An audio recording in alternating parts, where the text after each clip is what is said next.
Mbote batata ba mama bandeko boye imalamu na émission na biso ensemble parlons-en moko ya émission ezali kozongisa biso vraiment na kati na nzela ensemble parlons-en ezali émission polémique te ezali émission zo fongola biso mayele ezo pesa biso boyebi po ete tokoka kozonga na kati na nzela animé présenté par votre sœur Angèle Miezi.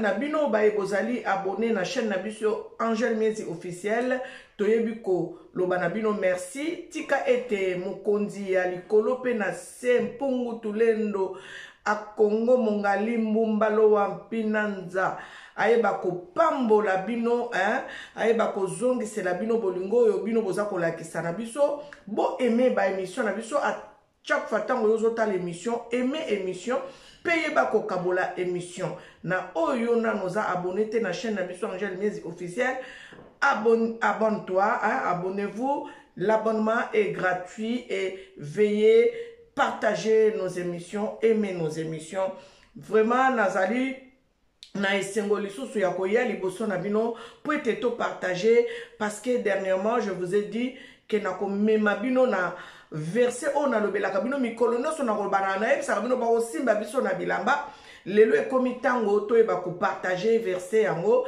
epuis tokolobela makambo ezali koleka na mokili oyo ezali koleka na Burkina Faso ezoleka na Niger tokoyeba koloba to comprendre pourquoi ba événement oyo ezosalema na moment oyo tolobi ezali moment ya Nzambe bandeko ezali moment ya Nzambe parce que toyoki na ba prophétie tozwi na ba révélation ndenge Nzambe azobunda na bato oyo bakanga Afrique n'esclavagisme nazo livre bino émission auto partager Bible et puis tokobanda kolobela pe makambo ezoleka na mokili po tolobi Nzambe ye moko azobunda kimbango alobi ma propre personne combattra donc ezande yango tozomona na mokolo ya lelo makambo ese bandi yo mwana na Nzambe bongamaka parce que toyebi ndenge makambo ezokendele te Nzambe ye moko kaka yebi mais ndenge bango moko bakoma balobi l'homme prudent voit le mal de loin biso tozala prudent na nzela ya mabondeli na nzela ya kotambusa bomoi na biso tozwa ba précaution déjà parce que makambo ezokende pena na ndenge moko ya vitesse ya bonzambe bango moko ba comprendre te ka ndenge tata na bango ya walobaki ke nous sommes en guerre avec un ennemi invisible wana invisible na yebisa bino ezaka kimbangu ye moko donc nde bango ba kokolo bango te me biso toyebi biso bato tozali averti toyebi nde nalingi nalobela bino eloko moko oyo ezali kaka na kati ya Bible nazolobela bino mikolo nyonso likambo ya rétablissement d'Israël esengeli biso bato oyo toza na bonzambe toyeba ete il faut rétablissement d'Israël esalema pourquoi nazoloba bongo parce que ezamba makambo mususu oyo esalema balongola yo na esika na yo bapesa esika na yo mutu mususu azwa esika na yo yango wana siko tozoloba likambo ya rétablissement d'Israël esengeli bato oyo bazalaki dessus bazala kobayeba kozala rétabli. Quand on parle du rétablissement, ça veut dire qu'il y a eu quelque chose qui a été neti mutu moko boye balongole na poste na ye siko fo bazongise na poste na ye babenga kaongo ko réhabiliter mutu donc ko rétablir mutu donc voilà nanina pesa bino nano élément moko ndenge kato mesana téléphone à téléphone mais sengeli to sala ka rappel parce que biso batu mwindu to bossa na mamunoki nous oublions vite. Parfois, tu peux avoir une information, tu es au courant de la chose, mais tu vas voir dans 2, 3, 4 jours, tu vas oublier. Surtout nous les Noirs, nous ne savons pas si c'est par rapport au vaccin qu'on nous a donné, qu'on oublie souvent les événements, on ne comprend pas. Pourtant, il y a eu des choses qui s'est passées que l'homme noir devrait déjà se réveiller depuis longtemps. Mais, naïveté, je ne sais pas qu'est-ce qui se passe pour qu'on ne puisse pas nous lever comme il le faut. Mais ne vous inquiétez pas, la façon dont je suis en train de voir les choses dans les informations, bien aimé, l'Afrique ce n'est pas l'Afrique d'hier. L'Afrique c'est l'Afrique d'aujourd'hui et l'Afrique de demain. Donc les choses sérieuses ont commencé. Donc je vais commencer par un élément et nous allons évoluer dans notre émission. Suivons cet élément Suivons cet élément. Et cet élément, je vous le présente parce que c'est Nicolas Sarkozy qui avait parlé de cela en juillet, au mois de juillet de l'année 2007 à Dakar. C'était le 26 juillet, si je ne me trompe pas, à Dakar, l'année 2007. Donc, je vais vous mettre cet élément et nous allons évoluer dans notre émission. Suivons encore cet élément. Je l'ai déjà donné, mais on va suivre encore. Ils ont désenchanté l'Afrique. Ils ont eu tort. Je vais recommencer parce que je l'ai commencé au début. Les Européens sont venus en Afrique en conquérant. Ils ont pris la terre de vos ancêtres. Écoutez bien. Ils ont banni les dieux, les langues, les croyances, les coutumes de vos pères. Ils ont dit à vos pères ce qu'ils devaient penser, ce qu'ils devaient croire, ce qu'ils devaient faire. Ils ont coupé vos pères de leur passé. Ils leur ont arraché leur âme et leur racine. Ils ont désenchanté l'Afrique. Ils ont eu tort. Bien-aimé, je vais m'appuyer sur cet élément et je vais souligner là où il est en train de dire ils ont banni nos langues. Voyez-vous, au Mali, ils ont pris la décision de bannir aussi la langue française. Là, je vais revenir, je vais faire une émission concernant nos langues en Afrique.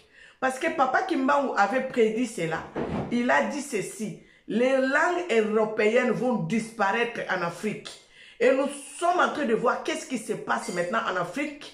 Le Mali a pris la décision de bannir la langue française. Ça veut dire, en quelque sorte, la prophétie magistrale de Papa Kimbangu est en train de se mettre en place.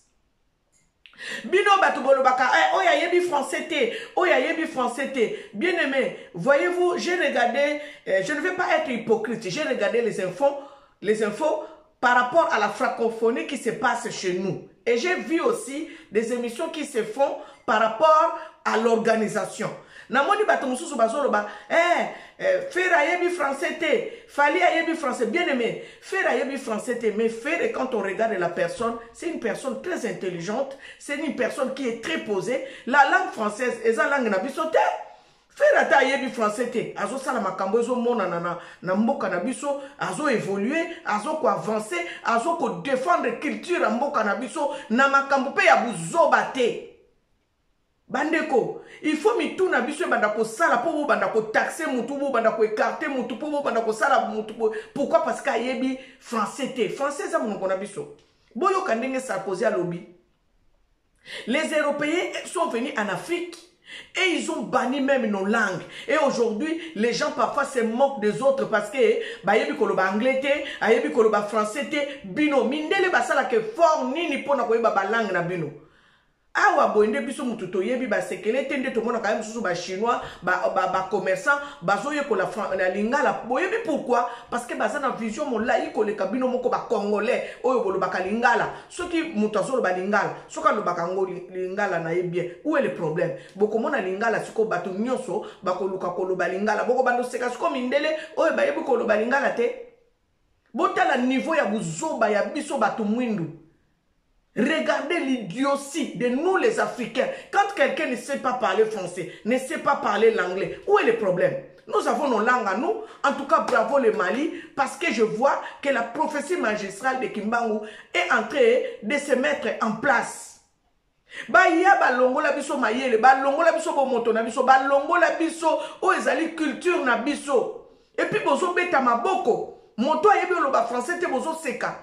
C'est malheureux boza penza donc batumoko na yebite eza buzoba na comprendre ngote. La langue française, nous avons étudié cela à l'école, c'est juste pour la communication, c'est tout. Ce n'est pas une richesse, désolé. Richesse na biso liboso eza langue na biso o ba mino kwa ba kota na biso o toza nango na kati ya mboka na biso yango bomoni même na kati ya Kinshasa mokongo azoyoka soni koloba Kikongo moluba azoyoka soni koloba Kiluba muswahili azoyoka soni koloba Swahili mungala azoyoka soni koloba azoyoka soni koloba mnoka mboka ne parce que bako taxer des villageois des blédards ou je ne sais pas quoi. C'est là où nous perdons l'essence de notre personnalité en fait, de notre pouvoir. Langue est la richesse. Langue est sa richesse, parce que la personne qui voudra venir chez vous, au Congo, s'installer, faire les affaires, vous savez qu'est-ce que la personne va faire? Elle va commencer d'abord à apprendre votre langue. Pourquoi? Parce que à l'ingité, beaucoup ça y est. Si vous avez une langue, oh lobby lobby bako simba bino na bilamba po batu baya ko investir na mboka na bino bozo mona neti siko ke mutu soka yebo lo ba français te et comme problème, c'est pas un problème. La langue française c'est une langue de communication. Je suis désolé, cela ne prouve pas que si tu sais parler français que tu es très intelligent ou bato musutu na mona ba français mususu akutu ba lo ba français na musala bisika to sala ba yepi ko koma français ngote. Biso kutu mutu to tanga mingi te tozo koma français ko leka bango moko ba kolo français.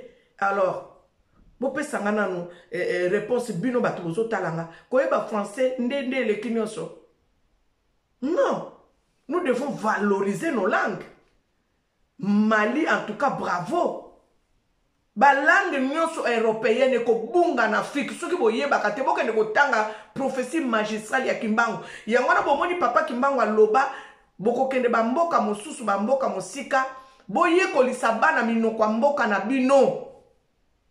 Parce que ba langue ya ba étranger et ko bunga en Afrique. Bino boye bi que c'est que l'Afrique. Vous savez que c'est que l'Afrique. Ce n'est pas pour rien qu'on dit que l'Afrique c'est le berceau de l'humanité. Tout va revenir en Afrique. Bon, continuons ce qu'on en Afrique. Pouvoir nous ce qu'on en Afrique. Bon, ça tellement comme nous sommes kendele.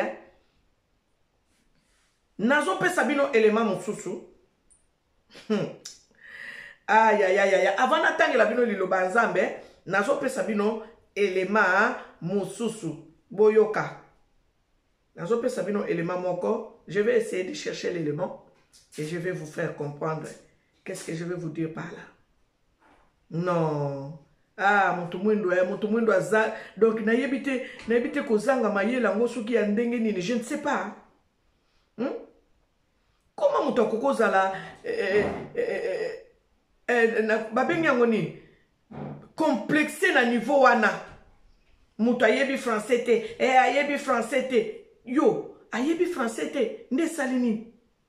Nde salinini. Koyeba français nde za richesse. Koyeba français nde za botombwami. Koyeba français za nini. Koyeba français ça c'est pour communiquer. Moi je peux parler même par les gestes, je peux me faire communiquer et comprendre dans un pays où je vais aller. Nako se faire comprendre même ceux qui na yebi français te. Mboko nga na yebi munoko mboka te, même na ba geste ba comprendre ngai. Donc arrêtez des débats inutiles, bah l'idiotie. Moi j'appelle ça l'idiotie parce qu'au yebi valeur en boka na ote. Ce matin, je suis tombé sur une carte de... Je vais vous montrer cet élément et je vais rentrer dans mon émission. Alors j'ai commencé à lire mais je ne comprenais absolument rien. J'ai déjà montré cette partie. Rien du tout. Cet élément. Je me suis rendu compte que c'était écrit en latin. Alors quand je regarde là, je vois quelque chose, mais je ne comprends toujours pas. Et ce qui m'intéresse ici, c'est que c'est quasiment dans le périmètre de la RDC. RDC, disons, du Congo. Et donc, je zoome. Voilà. Qu'est-ce que j'ai fait? Je suis allé sur Google Traduction pour comprendre un peu, avoir la signification de cette expression ici. Idéo, Rome, quelque chose comme ça, Terra. Arrivé sur Google, comme d'habitude, Google ne me rend pas service. Donc du latin vers le français, on me sort ceci. Donc, la traduction n'est pas correcte parce que j'ai demandé en français. Et là, ça ne marche pas. Donc, qu'est-ce que je fais? Ici, on m'écrit langue source anglais. C'est du latin, mon vieux. Alors, je suis allé sur... je suis allé chercher l'alphabet latin. Voici l'alphabet latin. J'ai commencé à comparer en fait les lettres de l'alphabet latin. J'ai comparé, c'est quasiment la même phonologie qu'en français. Parce que déjà quand je vois B ici, je vois aussi M. Et arrive au niveau de D, U. Il n'y a pas de U, le U n'existe pas en tant que tel. Ce que je vois c'est V. Et donc je suppose donc que V est le U en latin. Parce que je vois le phonème ici. U avec accent, donc OU. Voilà, je suppose que c'est c'est U, voilà. Alors qu'est-ce que je fais? Je repars sur Google Traduction et j'essaie de remplacer V par U, ok. Là également il y a V, U. Pourquoi? Parce que déjà le reste des lettres sont pareilles en fait, sont identiques qu'en français, voilà. Le T c'est le même T en français, donc j'ai pas besoin de corriger. Alors je viens au niveau de la traduction, ce que ça me donne, c'est incroyable. La terre des Juifs. La terre des Juifs. Donc, ceci vient simplement confirmer ce que disent les Écritures dans le livre de Sophonie 3, 10, mes adorateurs dispersés au-delà des fleuves de l'Éthiopie. Voilà. Voilà, je voulais vous montrer cet élément encore une fois de plus pour rentrer dans les versets bibliques que je vais vous partager ici. Alors, je vais reprendre la Bible et je vais vous lire ces versets bibliques. Je vous ai parlé dernièrement du rétablissement d'Israël. Bien-aimé, natangela kibino na Ézéchiel 36. Na Ézéchiel 36, bisiko bakene ko lobela biso, na so zwaka ndambu yo soko za na Bible no nanda kutanga oko comprendre bisiko yo Sarkozy alobi ba yake pa na biso ba yebaki ko banir ba culture na biso ba longola biso na bonzambe na biso ba mema biso na sens mosusu. Donc nde yango bomoni na kisbino les deux éléments oyo. Mais ceux qui ont vu Bible nga loko les émissions mo ena tangela bino Ézéchiel 36 nyo sezate mais yo moko na ndako ko ozwa Bible na yo otangi Ézéchiel 36 bongo na koyeba ko bakisela yo eloko na yebisaka yo ke ba ko simba biso na bilamba poto kende ko lakisa bango bisika nzambe azali. Nazo tangela bino Ézéchiel 36 à partir à verset 20. Balobi boye. Ils sont arrivés chez les nations où ils allaient. Et ils ont profané mon saint nom.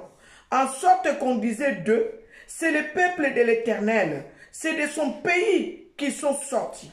Et je voulus sauver l'honneur de mon saint nom, qui profanait la maison d'Israël parmi les nations où elle est allée. Israël, tant que sakabino Israël, oya solo ezalaka biso batu mwindu. Nde place oyo elema o na ucho la kisabino na carte ya 1588 ya Sanutu. Papa oya zo sala ba recherche ake komona ke na place ya Congo na carte d'Afrique ya 1588 na place ya Congo bakoma la terre des Juifs.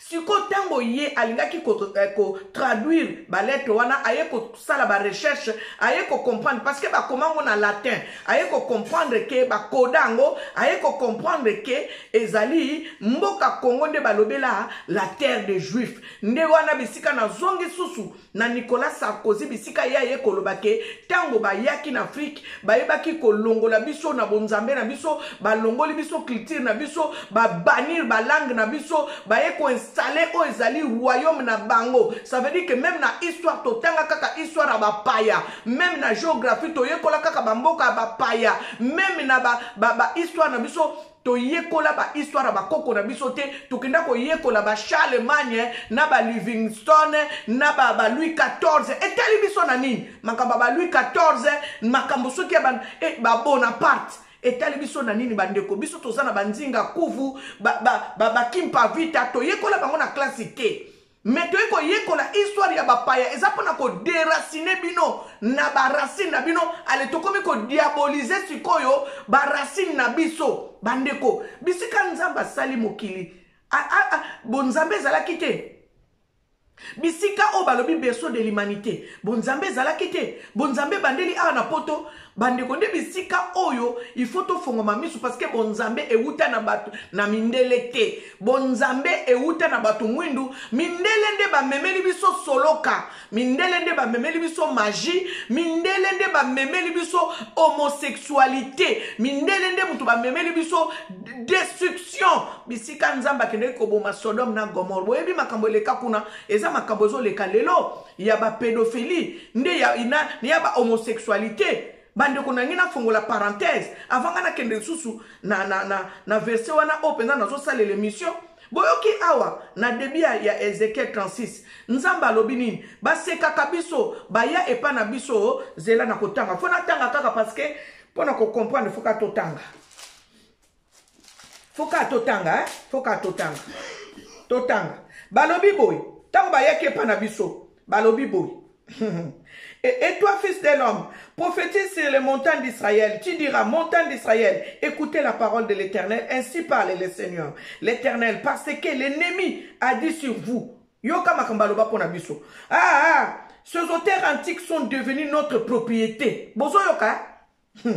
Prophétise et dit, ainsi parle le Seigneur, l'Éternel, oui, parce qu'on a voulu de toutes parts vous dévaster et vous engloutir pour que vous soyez la propriété des autres nations. Nde tokoma ba umbu, ya ba nation mosusu, bandeko, balobi boy, hein? Quelque part balobi boy, fona luka place wana. Fona luka place o bazoloba, bisika oyo biso to bimela balobi biso toza peuple ya Nzambe tango basekaka biso balobi kasi peuple yango ya Nzambe yango wana te oyo Nzamba tutela tolo alobi peuple na ye bana Israël botanga Ezekiel 36 boko comprendre mabomba mi o eza na kati ya Ezekiel 36 bandeko nde yango moni bango ba yela biso ba culture na bango ti lelo balingi ba mema biso na bosata na penza o ya kobomba malisusu te nde yango bomoni VP na kati ya peuple na ye azotuna peuple na ye alobi bino bolingi bozala na papa numéro 1 na papa numéro 2 na koyela bino elema wana oyo na kati assemblée nationale na bango bazolo ba biso tolingi makamba homosexualité awa te bako mema biso na ordre mondial na bango wana te ya kokomisa biso ba sataniste tango bozo mona Macron ye na Kinshasa wana ake kokutana na batu bandeko ezali pona kolakisa bino neti ko influencer bino ko initier bino pona kolobete mabeza la mabe botala bato asantura ki na bango botala bisika kendeki ko vanda est-ce que possible mona un président de la République ake na mboka moko quelconque ake ko se retrouver na un quartier bidon te pona na finga Kinshasa na ngate na un quartier moko chaud avandi na bistrot abandi o mela bière possible mona ngo yaya balobi aza ko installer batu na ye azana ba élément na ye oyo bomona ka bato akoto oyo ye penza nde mwana na bango sal donc babenge mwana nchuka na bango ye penza nde batinda na mission aya ko nuire ko détruire balobango na ba prophétie na bango ya France awo balobela ye koya na ye nini koleka siko balobi na ba ambassade na bango na zana élément na batindela kinga na ba ambassade na bango nyonso ya mboka France na ba pays africain a installé kaka bato ya bato asima poto tanga kombo te a installé kaka bato ya ba double sim bozo mona ngo normal nde yango bomoni Nzamba za na kanda makasi azako humilier bango makambo ezoleka na ba Niger na ba Burkina Faso na ba Mali bomona ngo azarte Nzambe nde siko akomi ko humilier siko mboko to vandi abali falansa oyo biso siko tozala na mabondeli makasi to yebi bisika Nzamba zo mema bango te parce que ndeko oyo azwaka prophétie vision oyo monaka bindele bazo bunda na bakimbangiste amonaka papa moko atelemaka liboso na bango alobi na bango mbalo ekomi tout na biso to diriger est-ce que bozo ko se souvenir lisusu oyo eza émission mais na yebi ke boyebi élément wana oyo ndeko ya azwa vision amona bakimbangise na mindele bazobunda tata moko ya mutu mundu atelema liboso bakimbangise azoloba na mindele oyo ekomi tango na biso to diriger mindele balobi toko tikela bino te bo diriger biso ndeko wana komo belela boye bitumba mindele na bakimbangise mindele balobi ya to beleli batu bakoyoka yote nde yango wana bomoni tozobela mama ya papa kimbango batu musuba koma komona biso liboma eza liboma te eza biso toza na kati ya temps toza na kati ya révélation o to yebi makambo kimbango alingi sala na minute oyo parce que papa kimbango alobaki ma propre personne combattra soki boke kotanga prophétie magistrale ya kimbango boko comprendre pona nini maman Angèle alobela ka papa kimbango mingi alobi ma propre personne combattra pona ko bimisa biso na bowumbu. Bandeko, ezali mawana pasi soki mutu mwindu ami yebi nanu te azali nani. Nazo pesa bino ba élément. Papa Sarkozy alobi nini? Ba yeke pa na biso ba longoli biso na bonzambe na biso ba banir ba langue na biso do ba komisi biso be ticket. Na lakisi bino ndeko asali ba recherche na carte géographique ya 1588 ya Afrique na bisika ya Congo batia terre de juifs. Siko banani bazo kosa banani? Banani bazo lala pongi ya kufa. Nde ya mwana moni na yebisaka bandeko nanga ba pasteur. Botanga Bible malamu. Boye ba ko rétablir Israël. Israël o ba solo bela biso ezali Israël ya lelo ndenge tozo mona na carte o ba sale la biso te. Même ba carte ya monde eza trafiqué, eza contrefaçon, eza modifié. Carte ya monde eza ndenge yango ezaleli te. Parce que Afrique d'abord eza na 7 Afrique eza likolo. Maye utaka na 7 mata likolo, maye utaka likolo ekiti na se. Afrique eza munene koleka ba continent nyonso ya mokili mobimba.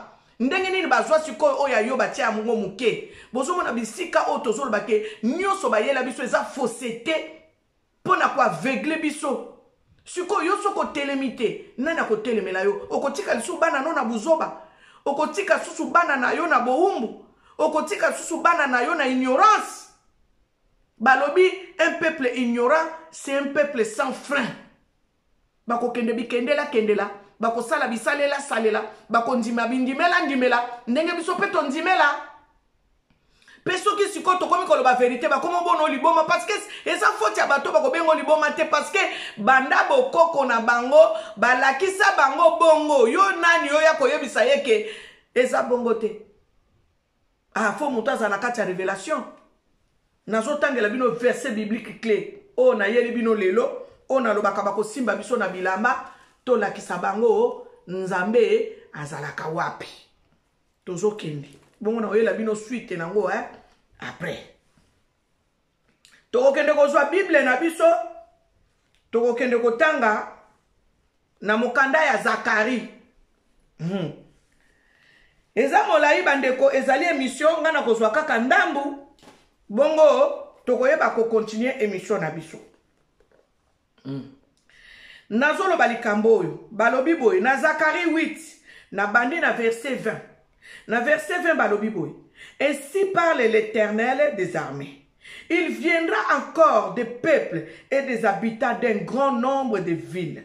Les habitants d'une ville iront à l'autre en disant, allons implorer l'Éternel et chercher l'Éternel des armées.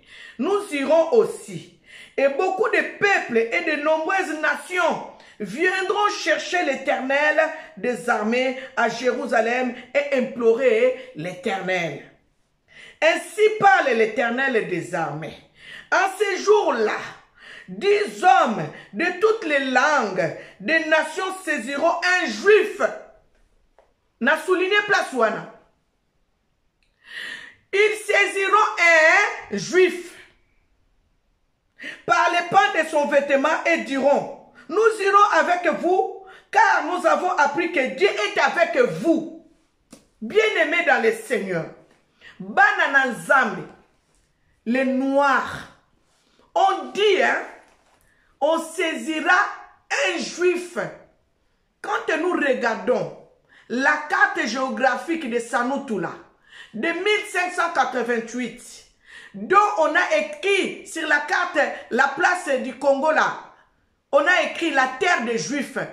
Maintenant, yomoko Congolais, oh babengi Juif, Bible lobi siko awa, ba nation na ba nation, bako uta bipai na bipai, bako ye bako simba yo ne lamba, po ba okende ko lakisa bango Jérusalem. C'est pour cela que je dis, tango papa spirituel yankamba zolo bato tonga Jérusalem. Totonga Yerusalemi, mboka ya bilaka ya mapamboli. Totonga Yerusalemi, Mboka ya bilaka ya mapamboli batonga kakamba pamba te parce que bazana katia prophétie magistrale ya papa Kimbangu Jérusalem o bango balobi kamba la sainte la terre sainte o biso to ko futela ka batike to ko visiter kana Israël était ça je vais vous dire et je vais assumer détrompez-vous arrêtez de perdre votre temps. Bon bébé ça va mbongo na bino bokende ke Israël wana immense c'est le je dis encore j'assume c'est le mensonge ça le kuta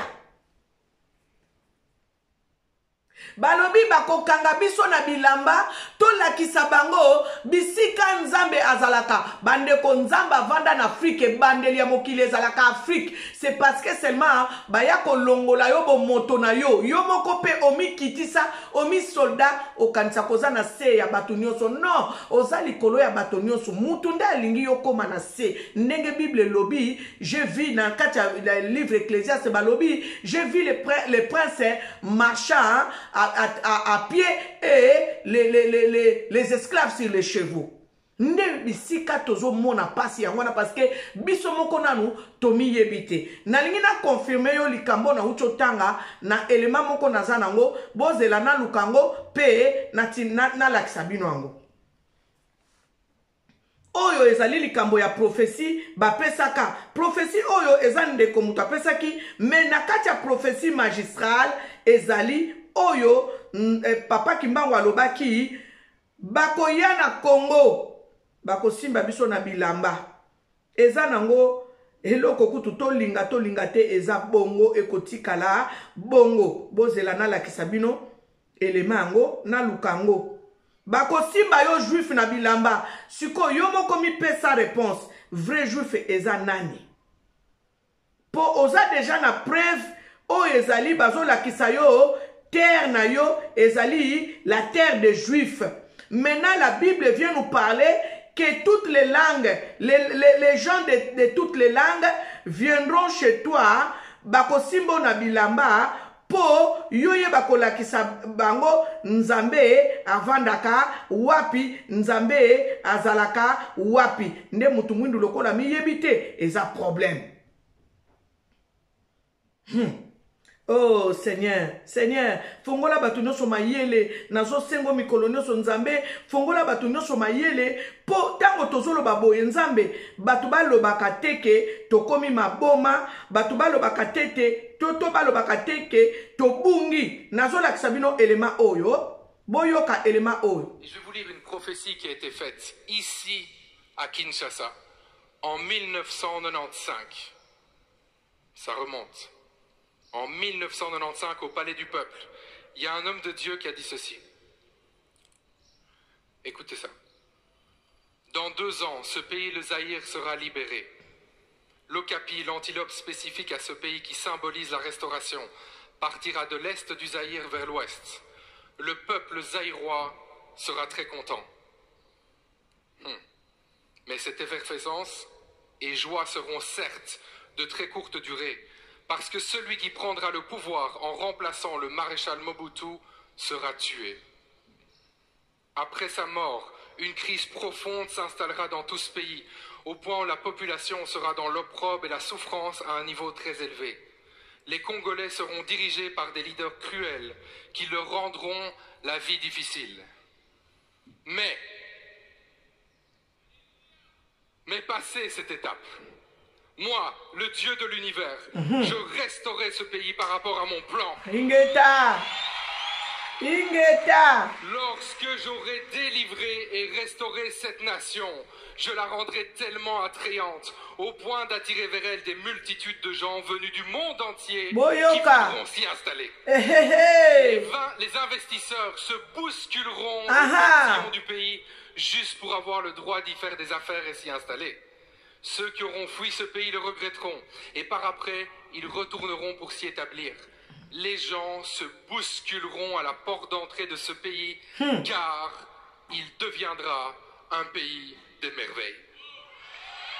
Bandeko, si qu'on est en route, qui croit qu'on est en Boyoki, Congo, Boyoki, makambo mundelo alobiawa. Eza makambo chiko elobami na Zakari 8. Ezape kaka makambo yo elobami na Ézéchiel 36. O bazolobela le rétablissement d'Israël. Nazo zongela bino na Ézéchiel 36. Que Dieu nous fasse grâce de comprendre ces choses. Que vraiment Dieu nous fasse grâce. Médite la Bible, tangaka Bible, yo congolais, comme yo kolakate. Webi bato balobaka mboka ne ko bongate. Namona bango ko mawato. Moi j'ai toujours dit, mon mari est témoin, j'ai toujours dit, mboka Congo ko bonga. Maman Langue nous disait toujours, faut pas dire que Congo ko bongate, Congo ko bonga. Une fois je parlais pendant sa nationalité française. Je vais vous faire rire. Je parlais de ça. On était à table et maman Langue me dira ceci. Elle dit, Angèle, botika la ba congolais. Abi botika la ba congolais. Congo yo ekobonga. Maman Langue. Je me souviens, on était à table. J'étais avec une servante de Dieu, Maman Grace Leroux. C'est une servante de Dieu qui est aux États-Unis maintenant. Si elle peut se souvenir, si elle peut me regarder, elle peut se souvenir, elle va dire que ce que je suis en train de dire, c'est vrai. Maman Langue a dit, il ne faut pas chercher à renier votre nationalité, à prendre la nationalité d'autres pays. Il faut rester les Congolais parce que les Congolais, le Congo va être béni. Ça, c'est le pays de Dieu. Bien aimé dans le Seigneur. Bino batobolo baka Congo ne ko bongate. Congo la bande ko. Boyebi qu'est-ce que le Congo? Congo moka kimbangu. Boyebi qu'est-ce que le Congo? Boyebi te monde entier bayebi qu'est-ce que le Congo? Bino ne ba Congolais boyebi te qu'est-ce que le Congo? Et là, je vous mets la prophétie, la prédication de cette personne qui est en train de vous rappeler la prophétie qui a été faite. Pour alozongi sabino nanzela. Awa bino na pesi bino lisusu Ézéchiel 36 na pesi bino lisusu Zacharie 8 bokende kotanga na ndenge nzambe azolobela mboka na ye Congo. Congo ezali paradis sur terre comme Mobutu avait dit à papa j'ai oublié son nom. Oyo Mobutu ayebaki kolobake Congo ezali paradis sur terre. Je vais lire quelques versets de Ézéchiel 36. L'Esprit de Dieu me pousse à le faire. Je vais lire. Je vais lire. C'est pourquoi, à partir du verset 7, c'est pourquoi, ainsi parle le Seigneur, l'Éternel, je lève ma main. Ce sont les nations qui vous entourent qui porteront elles-mêmes leur ignominie.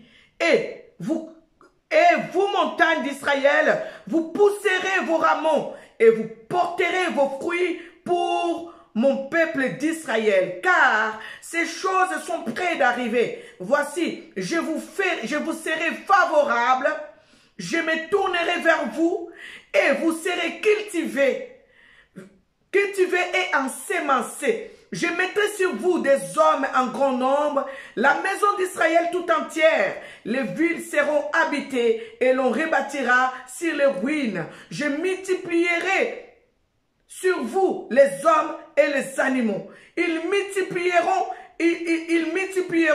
et seront féconds. Je veux que vous soyez habités comme auparavant. Yaya, tozo kende. Malembe bandeko bako kanga biso na bilamba boyoki ndenge mundelo alobi boyoki ndenge mundelo alobi bako kanga biso na bilamba tokende kolakisa bango bisika kimbango niata bisika kimbango leka bisika prison kimbango azalaki bako kanga biso na bilamba tokende kolakisa bango bisika batia kora papa kimbango parce que c'est écrit aussi dans la Bible. Les vautours, bakoluka cadavre na yebisika bazali. Bokanisi ba vautour wana banani. Bandeko tozomona ba otambola likolo. Ba vautour wana eza batoyo ba nyokola bisa otango molai. Ba vautour wana bakoluka ba yeba cadavre papa kimbangu. Batiango wapi ezalaka wapi. Makambo na solo babondi melanga. Boko benga nga peut-être liboma mais je suis dans la révélation. Oh yo zanango te. Menga na zanango.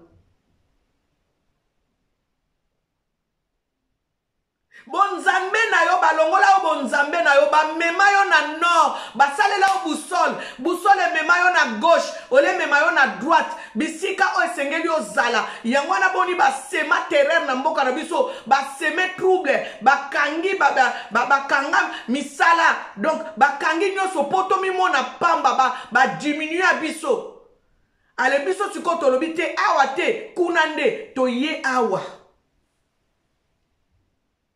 donc basere biso banyongi biso yaya bozo kanisa génocide bandi lelo génocide banda kala depuis colonisation bino nde boyebi te baboma batu koleka au nombre toza lelo na kati ya mboka Congo wana mais toza kaka ebele boyebi pourquoi parce que toza peuple ya Nzambe moto ako exterminer evra Nzambe azate moto ako longola evra Nzambe na mokili azate nde yango bomoni Nzambe abatelaka biso kaka parce que akoki kowanga na mosala na ye te mosala na ye ya liboso ezali yo mutu mwindu parce que yo nde bakela ya yambo ozali evra Nzambe ya yambo na nzela na yo nde babikolo bato mosusu baye c'est parce que toyebi te boyebi nini salema po mundela ya qu'est-ce qui s'est passé makambo nini eloka na Sodome na Gomorrhe bisika Nzambe aboma mokili. Pourquoi Nzambe azwa o batangela kabiso ke azwa ba ngulu nyonso abwaka na mai parce que ngulu babwaka na mai ezalo kuta place wana baloba ke Nzambe abwaka ngulu na mai place wana mai ezala te na oyela bino élément prochainement place wana mai ezala te histoire lisusu eza balambi yango babongisi yango boyebi pourquoi Nzambe a pupola bangulu atinda bango na bisika bikauka parce qu'il s'est passé des choses. Oh, bango moko mindele ba Coca-Cola bate balobaka biso touta na makaku. Bango ba uta wapi? Biso tozali peuple ya yambo Nzamba sali na image na ressemblance na ye. Image ya ressemblance à Nzambe ezali oh ba ke kolobela biso na Apocalypse 3. Oh ba lobela biso na livre Daniel. Nzamba azala na cheveux bouclés, azala na miso ya rouge, azala na pied à bronze. Nzambe azala a se représenter lokola mutu mwindu. Créons l'homme à notre image et à notre ressemblance. Ndebi sika o photo banda kote ya te oleka tolo baka vous serez béni. Metango mutu alingia pambola ma foi yeba origine na ye, foi yeba moto na ye. Bande ko na leki 40 minutes na ko continuer émission oyo nazolo bela makamba papa diangenda na ko yebisa bino ndenge nini papa diangenda bakendeki kokuta ye. Na ba astronaute bakende ko kuta papa diangenda likolo bisiko bakende ko sala mission ya Apollo 11 bokende ko yeba histoire ya papa diangenda boko yeba pourquoi ba astronaute wana ba yaka na Afrique po ba ya ko yeba mutu wana ba yeba ya bakende ko kuta kuna na nini na likolo kuna azalaki nani na ko yela bino histoire oyo ya suite ya papa diangenda potolo ba qui était papa diangenda.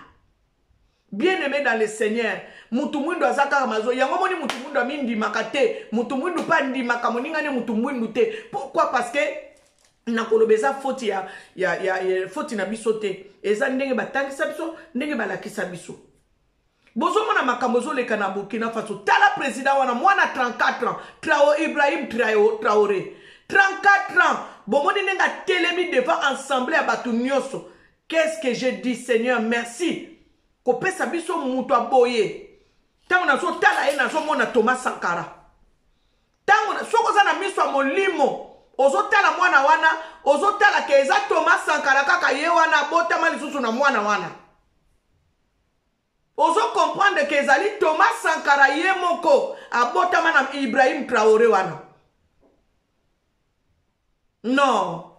Dieu, le temps de l'Afrique a sonné. Batu mwindu tozala na kati ya mabondeli, tozala na kati ya ba distraction te, mabondeli po na Afrique na biso, tokolonga balinga te tokolonga, nde yango wana nde babengi combat spirituel. Macron ye moko yebisa bino, nous sommes entrés en guerre avec un ennemi invisible. Tant vous allez koloba un ennemi invisible, ça veut dire que tu combats aussi spirituellement. Vous n'avez pas compris le langage de Macron. Nous sommes en guerre avec un ennemi invisible. Ne place à zone belabino magamba combat spirituel. L'ennemi invisible, est-ce qu'on le combat avec une gifle? Non, on le combat spirituellement. Parce que c'est un ennemi invisible. Comprenez les langages. Décodez les langages des sorciers. décoder le langage des occultistes et des magiciens. Ndenge baza eza bande moko ya bato ba initier pe bato na ba yembi na biso musu baza pe na kati. O ba initier ba star ebele baza na kati.